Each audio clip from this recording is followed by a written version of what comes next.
Beatrice Caesar was born in 1803. She is Theodosia and Julius Caesar's final child. When she was 14, she had caught the attention of a rich man. His name was Humphrey Porter. He was a lot older than Beatrice, but she didn't care. After her mother passed in 1818, Humphrey moved her into his estate where they were married. His first wife had passed away during their affair. Once they were married, Humphrey gave Beatrice everything she wanted. She loved to party and threw many balls at their home. This went on for many years. But after a while, Beatrice grew bored of partying. She wanted to have a child, but Humphrey did not. He expressed to her that he already had children and didn't want any more. He told her he didn't marry her for children, and that put a hole in their marriage. But at the end of the day, nothing could be done. She started having an affair with one of their servants. It went on for months behind her husband's back. It wasn't long before Beatrice discovered she was pregnant. Humphrey found out and knew the baby was someone else's. He had seen her with one servant in particular. Humphrey made sure the servant was taken care of and was never seen again. He also told Beatrice she could not keep the baby once it was born. It hurt knowing she wouldn't get to be with her child after birth. No matter how much she begged, he wouldn't allow it. Once the baby was born in 1823, she decided to find a home for her. She took the baby to a safe place and said her goodbyes. Then she left. Luckily for the child, she was brought to an accepting family. Beatrice returned home childless. Having to abandon her baby was the hardest thing she had ever done. Every day she felt guilty, but there was nothing she could do. She spent years watching her child grow from afar. The little girl had once caught her watching them. Beatrice couldn't help but hold her. Before her other parents could notice, she gave her a gift. It was a toy robot Beatrice's mother gave to her when she was a child. In 1834, Humphrey passed away. Beatrice was finally able to get her daughter back. She was amazed by her daughter's growth and grateful for the couple who raised her. She spoke to the couple known as the Herrings. They named her daughter Evangeline. Beatrice told them why she couldn't keep her daughter, then asked if she could have her back. The couple refused even after she offered them money. They told her to leave and never return. She left but wasn't going to give up. She came back another day without the couple's knowledge. She spoke to Evangeline and invited her to the manor. Evangeline happily accepted. She was amazed at how big the house was. Beatrice had a room set up for her to play in whenever she wanted. She also had a wardrobe full of dresses for her. They spent the entire day having fun together. She finally had the family she dreamed of. Beatrice even threw a ball to celebrate her. Evangeline got to meet all her friends. She also learned to dance. But by the end of the night, she started to feel homesick. Beatrice revealed that she was her real mother and wanted her to stay. Evangeline didn't take the news very well. Beatrice managed to calm her down and tuck her in for the night. She hoped the morning would be better. Unfortunately, Evangeline was still upset. Later that day, she threw a fit. She screamed and hollered for Beatrice to return her to her family. Knowing she wouldn't stop, Beatrice brought her to the same place she left her as a baby. The couple was relieved to see their little girl again. Evangeline was happy to be back home. It was melancholic to give her little girl away again. But seeing Evangeline happy made her happy. Beatrice promised the family she would never return. Despite the hole in her heart, she tried to be optimistic. Maybe she'd see her again. Someday.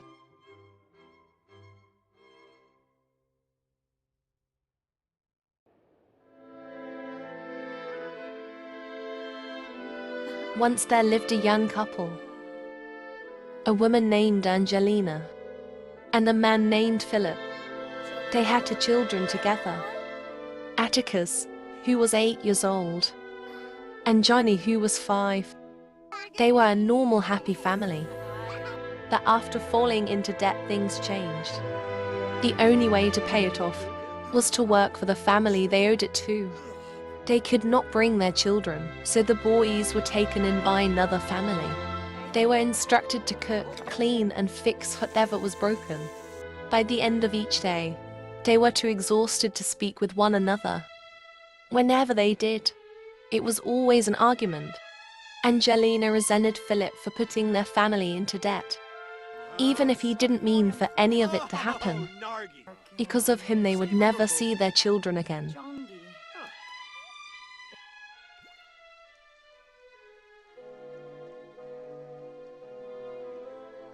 Evangeline Herring was born in 1823. She is Beatrice Porter's only child. Beatrice was not allowed to keep her daughter when she was born, so she brought her to a place and left her. Angelina discovered the newborn and adopted her. Her and Philip named the baby Evangeline. She was exactly what the couple needed. Because they weren't allowed to have children, they kept her presence a secret. As the years went on, it became harder to hide her. In 1834, Beatrice visited the family and told them why she had to leave her daughter behind. The couple was sympathetic until she asked to have Evangeline back. They dismissed her for such a request. They would never give their daughter away. Days later, the couple returned home from work to find Evangeline gone. They didn't know she was taken by her birth mother. While they searched for her, Beatrice told her everything. Evangeline had known her parents weren't her birth parents, but she still wanted to be with them. She demanded to be returned to her family, until Beatrice finally caved. Her parents were relieved to have her home safe. Beatrice left and never returned. However, shortly after that, they received an unexpected visit from their boss. Evangeline was frightened, but they managed to get her to hide in time. When they were ready, they let the man in. When they asked what he wanted, he didn't answer. He started looking around in search for something. Angelina grew nervous watching him. When he found nothing, he confronted them about seeing a child. He reminded them that children weren't allowed and would only put them in further debt. Philip promised him that there was no child there, with no proof of otherwise. Their boss had no choice but to believe them. After he left, they worried he would return. They decided to leave that night. Philip scouted ahead after he promised to meet them at the river. They then left shortly after. They traveled through the woods until they finally reached the river. When they didn't see Philip, they waited for him. After a while, they started to worry. Angelina told her to go ahead while she went to find him. She told her if they didn't return by sunlight, to leave without them. Evangeline didn't want to, but she had no choice. After a goodbye, they went their separate ways. Evangeline went further until she found the boat. When the sun began to rise, Evangeline realized her parents weren't coming back. She got on the boat alone and sailed down the current. A few days later, she found herself somewhere new. She was noticed by a woman and called over.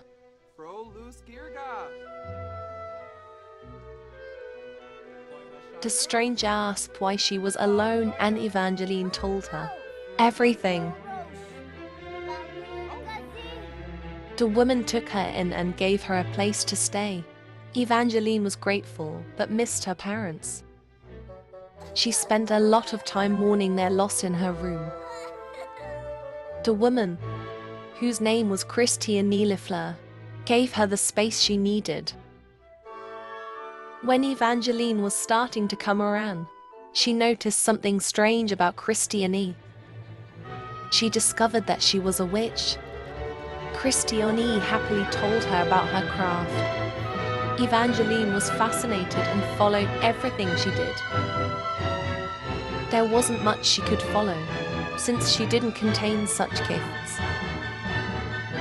That was until she met someone with an even greater power. His name was Sebastian, and he was a vampire visiting a friend. The two had fallen in love. Sebastian introduced her to his vampire friends. Evangeline was fascinated by the vampire's abilities and wanted to live as long as they did. She asked Sebastian to turn her, and he did. Christiane wasn't very supportive in her decision. So Evangeline decided to go with Sebastian back to his hometown. There they were married in 1855. They spent many happy years alone together. In 1868, their family expanded. Evangeline had a little girl named Esther. Then in 1870 they had a son. His name was Evenson. Since they were all vampires, they would get to live for eternity.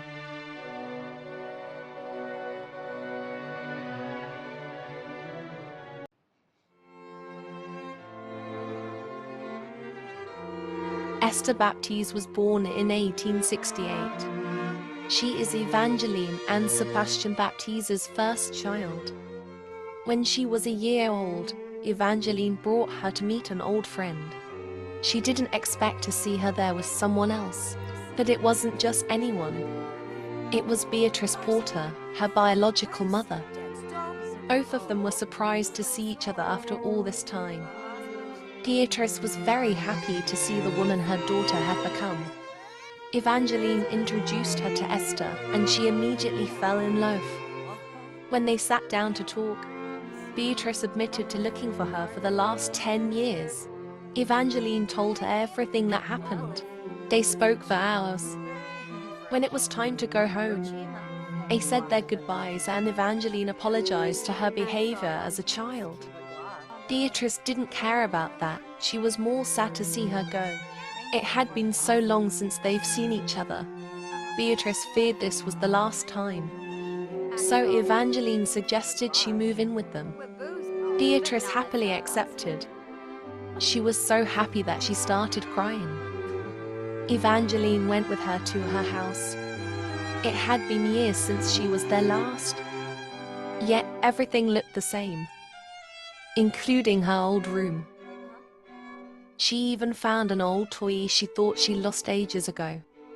She had forgotten it when she left. Once Beatrice was ready, Evangeline brought her to her new home. They had finally become a family. Beatrice even got to see the birth of her grandson. They had a little farm. Esther and Evanson loved their grandmother dearly. Esther was especially close with her.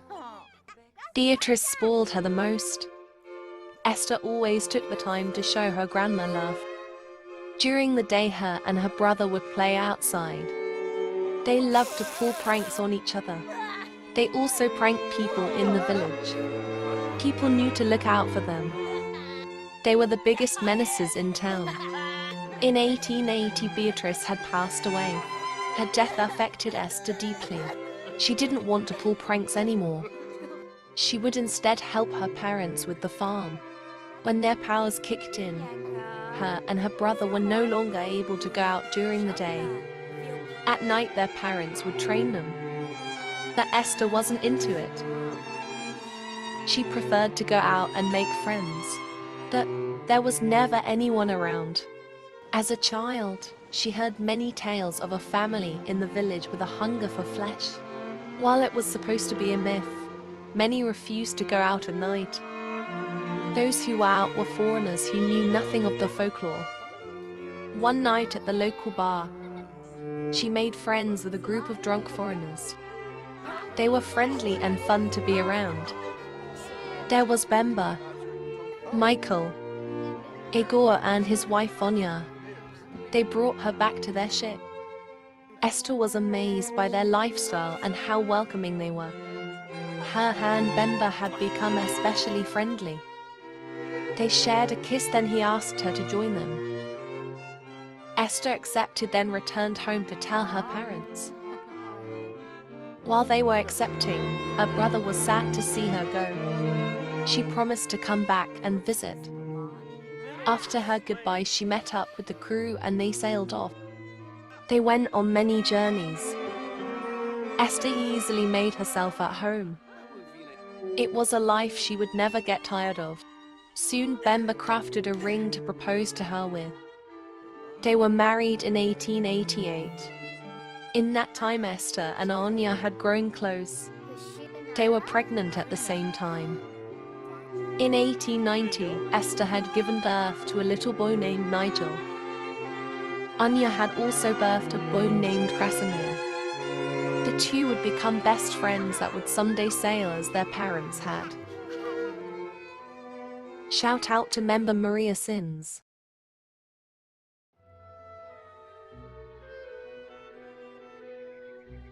Evanson Baptise was born in 1870. He is Evangeline and Sebastian Baptise's second child. After his sister sailed off with the pirates, he focused on his vampire training. His parents took turns giving him lessons. But at the same time they were going through marital issues, so Evanson was mostly on his own. During the day he would study and meditate to further strengthen his powers. At night he would feast on anyone who was around. He was confident in his prowess. Then there was a new family in town, and finding food suddenly became a challenge. There was a girl who went after his target. Her name was Rosemary. They got into an argument that turned ugly. They got into a huge fight. Evanson was brutally defeated and left to find food elsewhere. When he returned home later that night, his parents had guests over. One of the guests was Rosemary. Evanson was livid to see her in his house. She wasn't happy to see him either. They immediately started arguing. Sebastian had to break it up. He didn't like her bullying his son. Then her father argued that Evanson was the bully, which then led to their wives arguing, until everyone was yelling at each other. Evangeline kicked them out before things could get worse. By the next night, Evanson crossed paths with Rosemary again. She told him all food past that point belonged to her family, and they would not be sharing. Evanson didn't agree to that, so they fought over it. And again Evanson lost. Because he couldn't beat her, she got whatever she wanted. There was nothing he could do about that. His parents had a garden of plasma to eat from, so food wasn't an issue. He would occasionally cross paths with Rosemary some nights. They would always end up fighting, and Evanson would always lose. He sometimes tried playing tricks on her, but those often backfired. There was one night they didn't fight at all. They just watched the stars together. Rosemary admitted that she was bored of fighting him all the time, so she offered to teach him some tricks. Evanson accepted. From then on they would meet for lessons every night. They would even spar to further his strength. Rosemary also showed up during the day to help him progress. With all the time they were spending, they grew close. They soon started dating. Despite their history, they really liked each other. The days were just better when they were together. In 1889, they moved in together to a house that was gifted to them by a family friend. They got married there in 1890. They were happy and in love. Every now and then, they'd get into an argument for the thrill of it. But they didn't love each other any less. Soon their family was expanding. In 1893 they had a son named Ernest. Then in 1894 they had another boy. His name was Jeremiah. Evanson was proud of the little family he created.